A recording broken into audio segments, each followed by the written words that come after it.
ఒకదానే ఉంటారు. మరి ఇట్లా ఎట్లా వెళ్తుందమ్మా? 2000 పెట్టి పెన్షన్ వస్తుందా? తీసుకుంటాం. ఎవరు లేరా? కొడుకు చనిపోయింది అన్నావా?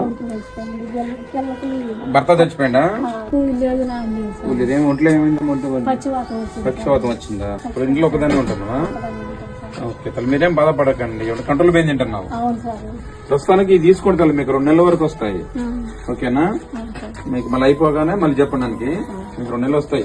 ప్రస్తుతం తీసుకుని ఏం బాధపడద్దు. ఓకేనా? ఒంటరిని అయిపోయా నాకు ఎవరు ఏం బాధపడబాక. ఓకేనా? ఇప్పుడు అవసరం ఉన్నా మళ్ళీ పంపిస్తాను. చెప్పండి పంపిస్తాను. ఓకేనా? Okay sir, God bless you.